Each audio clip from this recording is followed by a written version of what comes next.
Shall we begin?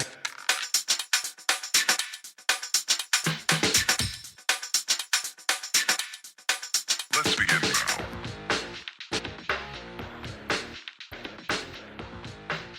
All right, everybody. Welcome back to a brand new episode of the Frankly Francisco podcast. You folks already know who I am. I'm excited. The man, the myth, the legend, Mr. Joe Templin has come back to the show. This time we are going to speak on special needs kids. This is going to be more of an in-depth podcast about how to handle certain situations as a parent dealing with a special needs child. As we all know from the last podcast, Joe let us know that he has 2 children on the spectrum. I have a couple children on the spectrum as well.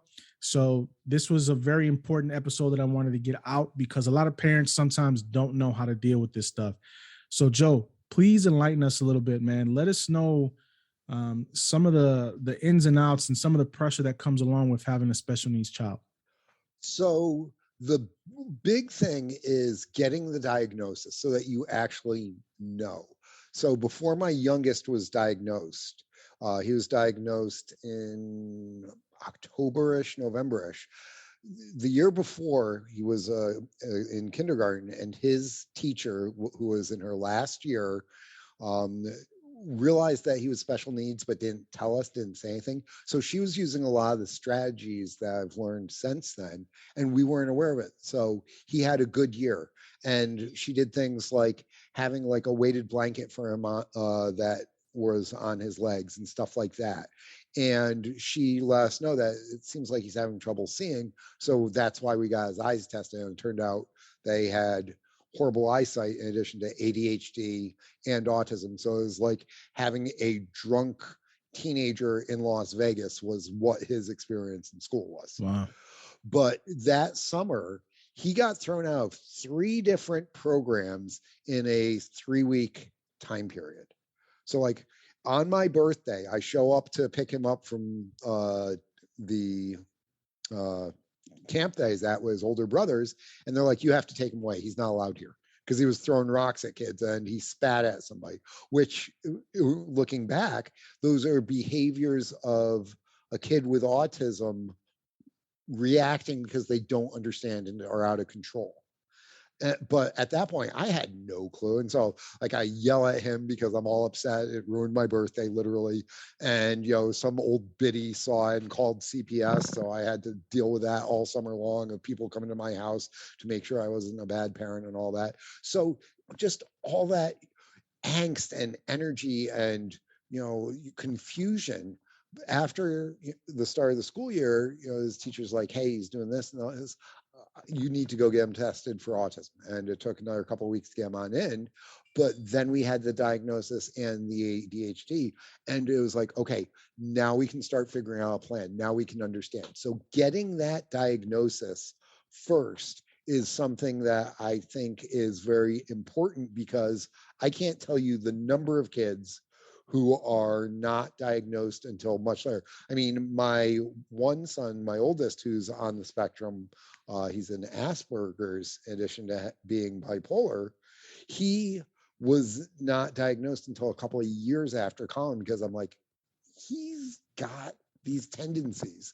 So it was, if I didn't know about Colin, my youngest, I'm not allowed to say his name because of the divorce, sorry, bleep that out. I wouldn't have been able to realize it for my older son.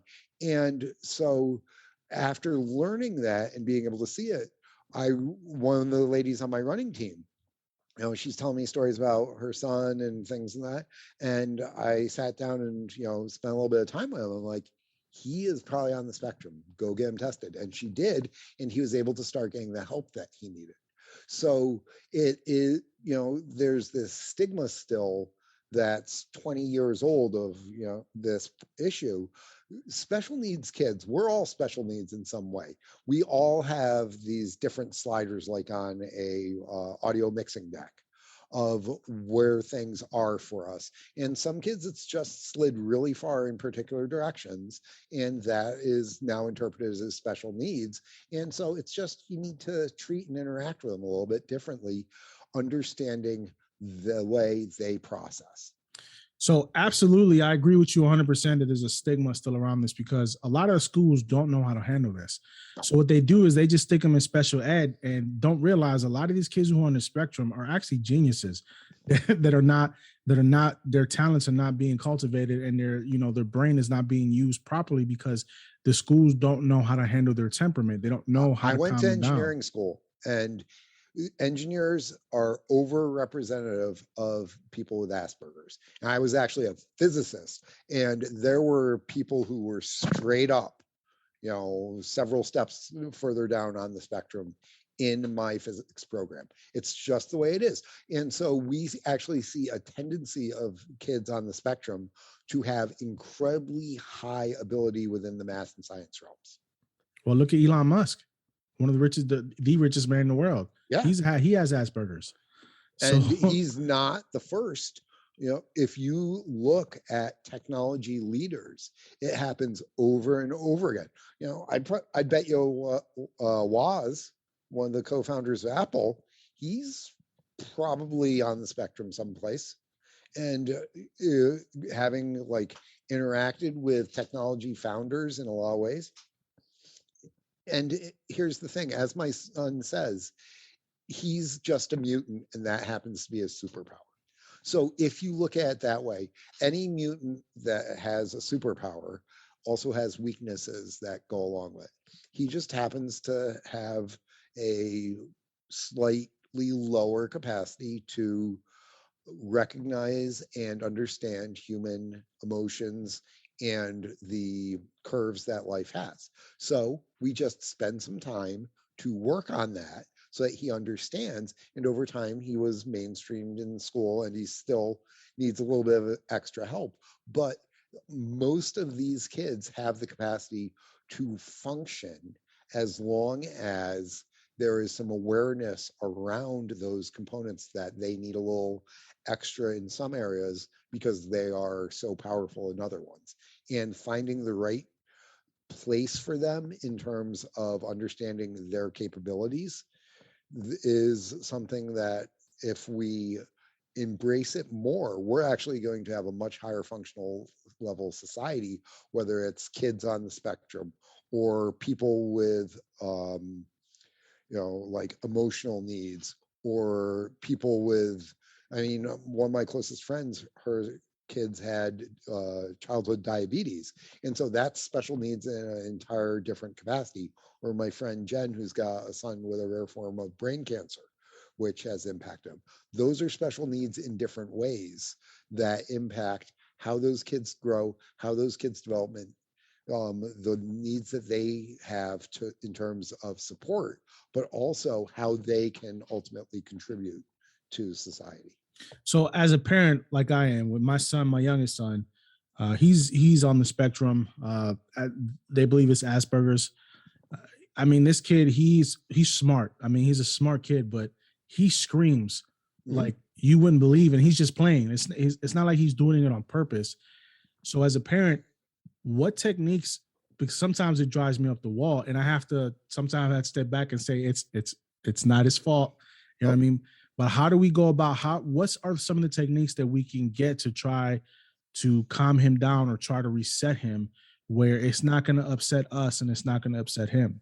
So one thing I would do is I would look for commonalities in terms of things that set him off. It could be a particular scent, a sound, a flavor, a feeling, okay, like a particular type of cloth could set a kid off.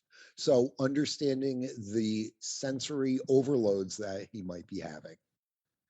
And so my youngest had to wear headphones in the class because he couldn't block out the various noises.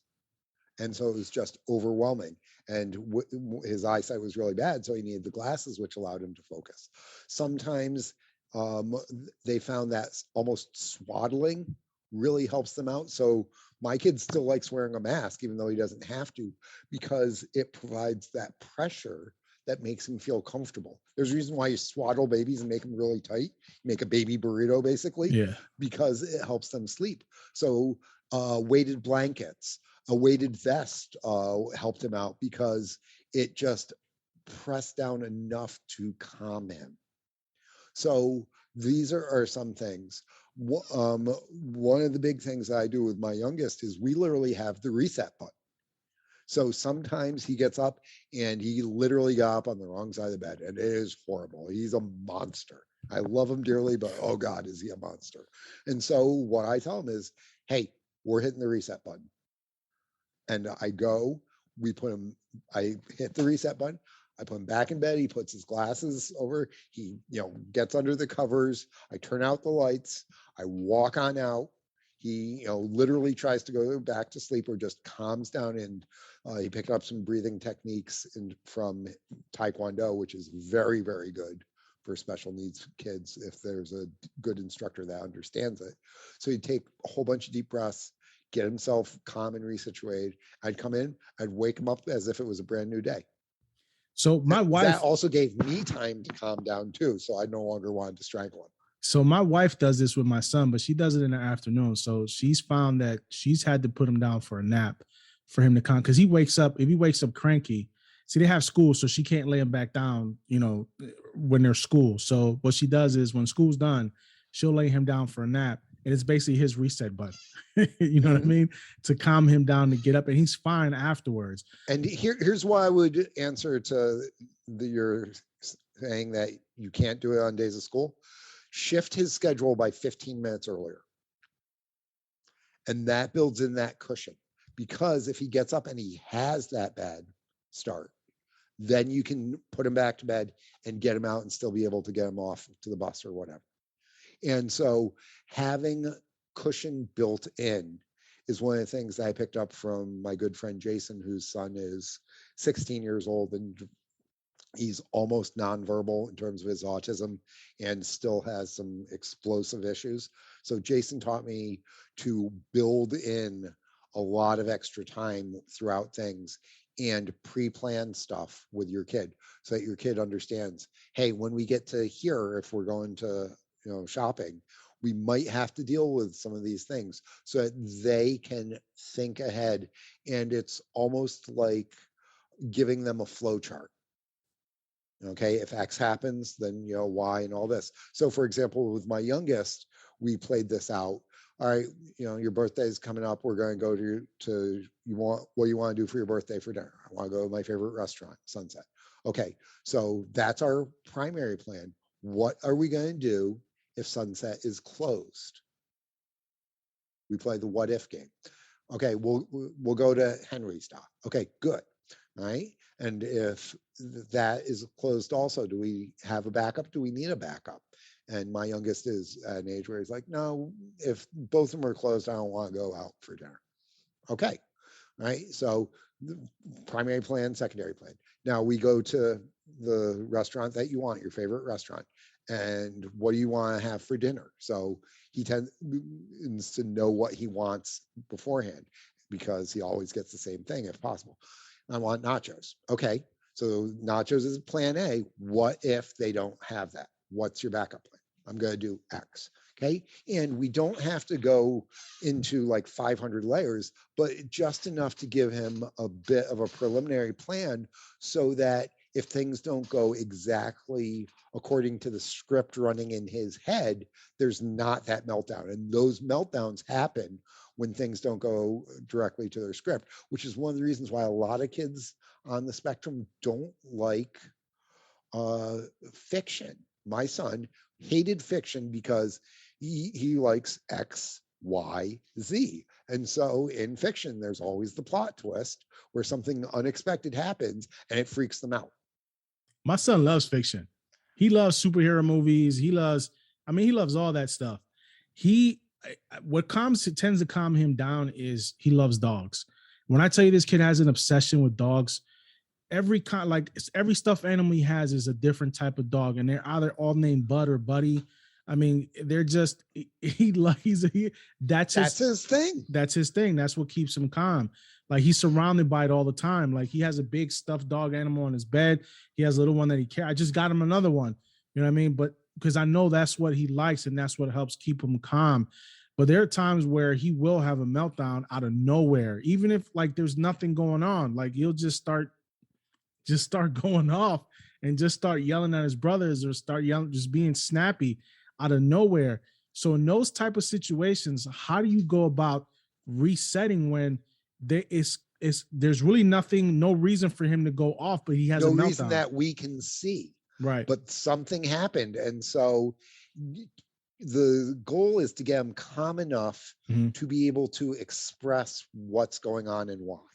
And so you said that with your little guy, it is dogs that calm him down. So do you then bring out one of the dogs to say, here, buddy, hold this, pet this little guy, pet buddy. Okay, and get him to stroke it so that that repetitive motion for some kids works. It could be the sensation of touching them. So find a couple of those stuffed animals that really he enjoys and use them as a psychological anchor for him to recenter himself. And Okay. so it might be a particular stuffed animal. With some kids, it's a scent. With some kids, it's a food. Could be that security blanket. Could be a song for some kids that are more audio driven. That thing that allows him to find his center. And also you need to practice this when he's not in a meltdown mode so that they're developing the skill sets. This is one of the things that the social workers at school taught us about with my youngest. So every couple of days, they would take him and talk about social skills and what happens in this situation. So they were sort of pre-playing it a little bit and also, and they had his couple of things that he used to help calm himself down. So like fidget spinners and things like that they could have in the classroom, they would have them there. And so he would be playing with them while they're discussing the potential of having a meltdown. And so he would develop these strategies when he was in a calm state so that when he was in an amped up or breakdown state, he could attempt to use them or they could introduce them and it would trigger back to these positive calming influences. I mean, that makes a lot of sense. I mean, it It does. takes work though, man. It It does. takes It a lot seems. of practice.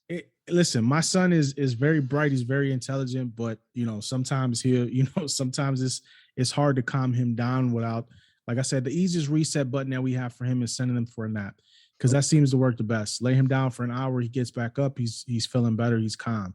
The kid loves Thor, the third one. Oh yeah, he can you watch see that my movie. Thor's up here. I'm Yeah, a Thor fan, man.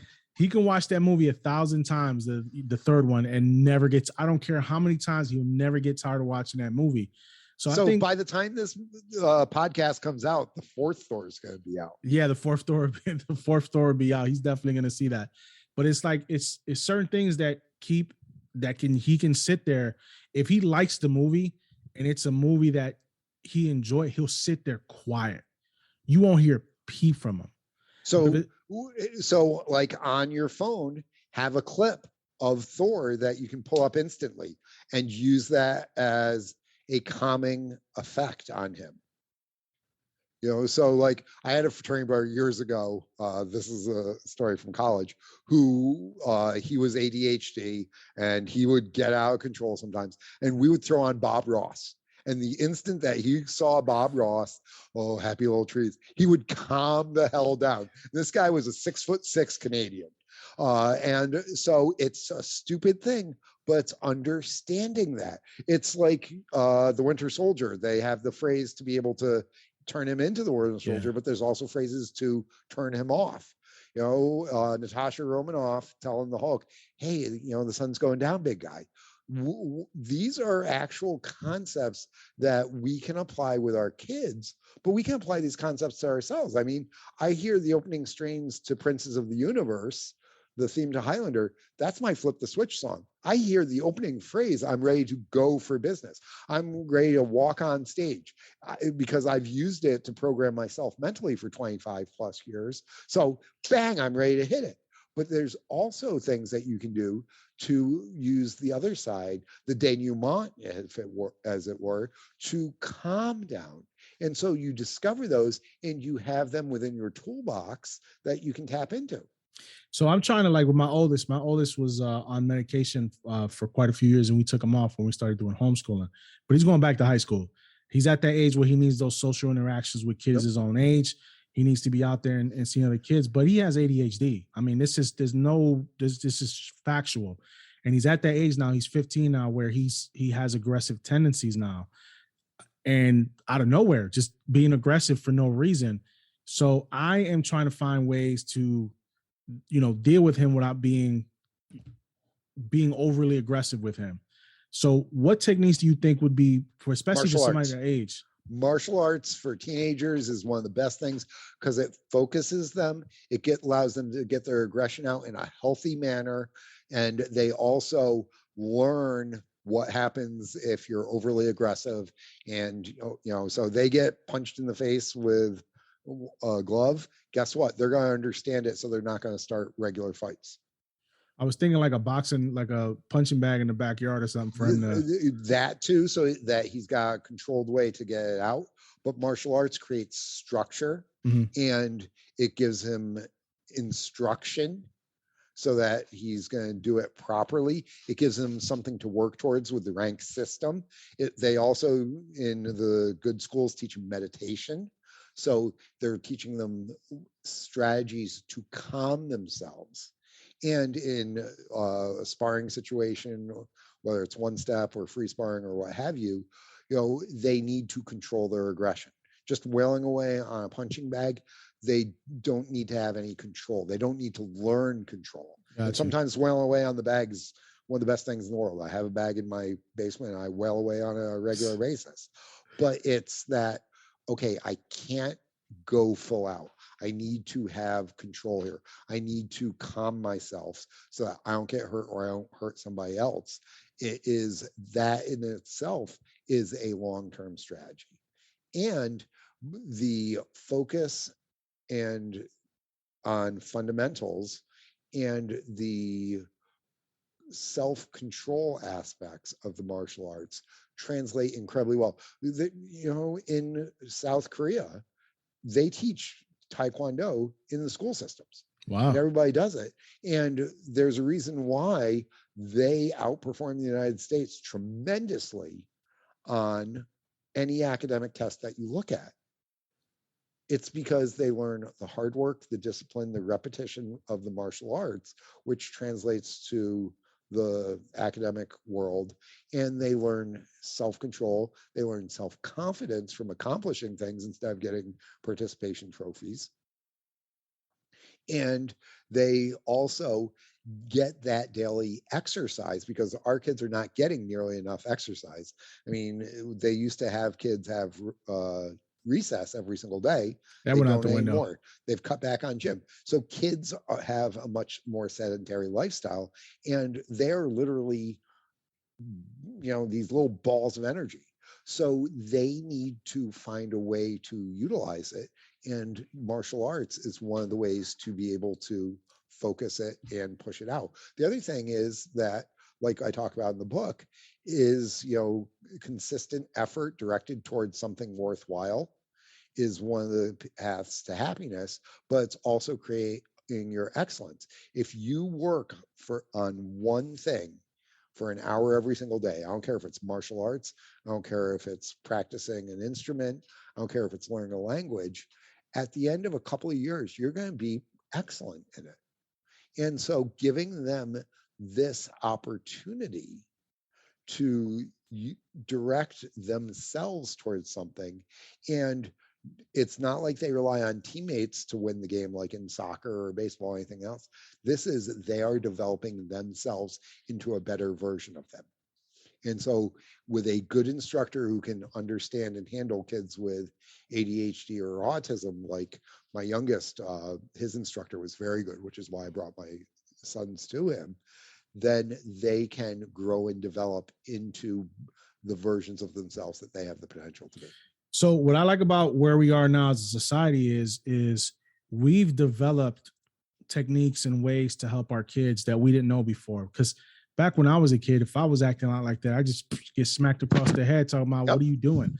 But we didn't know back then. Parents didn't know back then what we know now. Just like back, back in the 1800s and 1900s, if they thought you were something, they would just lock you up in a sanitarium and Yeah. throw away the key. We're not like that anymore. We've learned and we evolved, and I think we keep evolving. And I think that is something that we have to keep doing, because there's always going to be new things that we didn't know that comes out. The one thing is we can't go too far in terms of the understanding, because you know what? I have to tell my kid, I don't care that you're, you know, in a bad mood. You got to go to school. All right.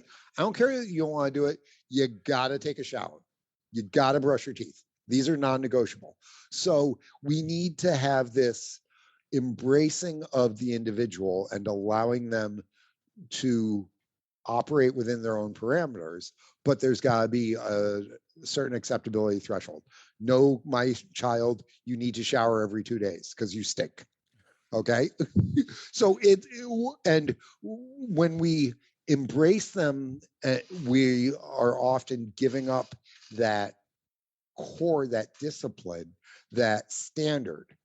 And that is really part of the tricky, you know, balancing act, is having the love, but having the tough part of tough love. Yeah, and I think I found that balance. I'm finding that balance. I have no choice because I have 5 children and they're all different, age ranges.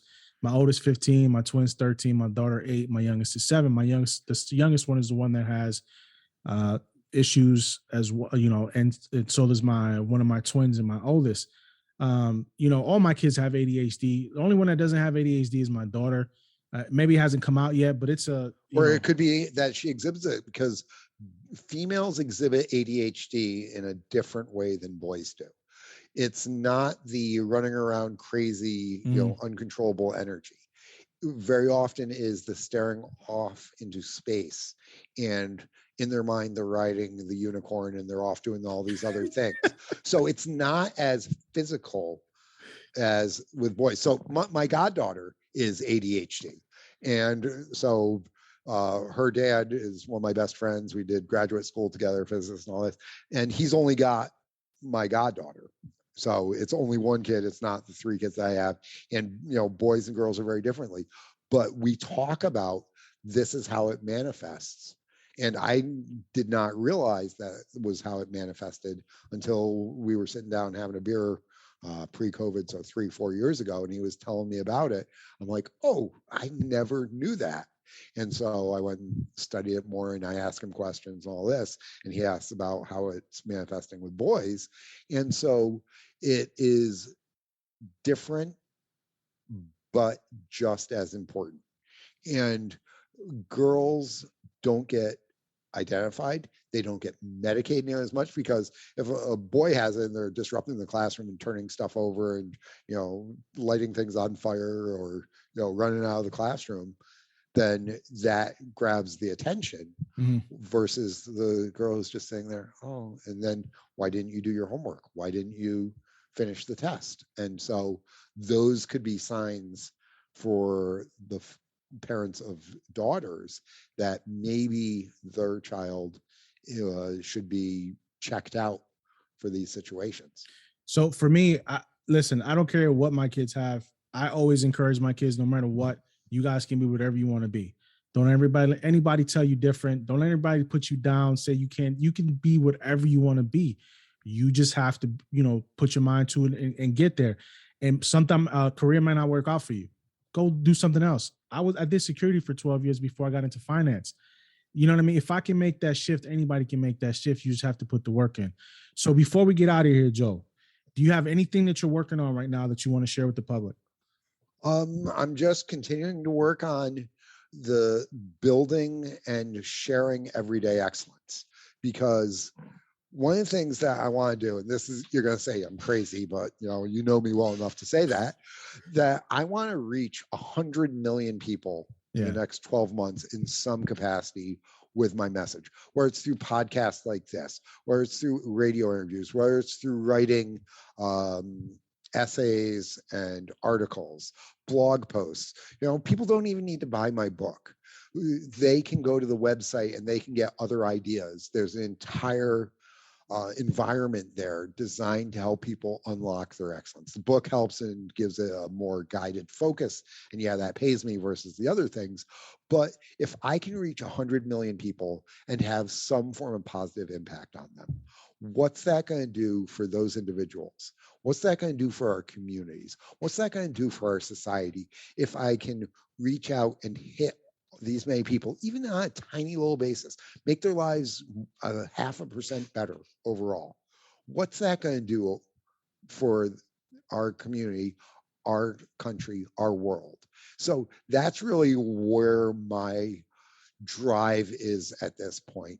Is I don't care how I do it, what media we use, I want to be able to impact more people. So thank you for bringing me back on here, Francisco, because this allows us to be able to serve your listeners and your community in a slightly different manner and give them tools and techniques to be able to help them and their kids become better versions of themselves. Well, listen, so it's not the normal sort of conversation that I have, but thank you for letting me have it with you.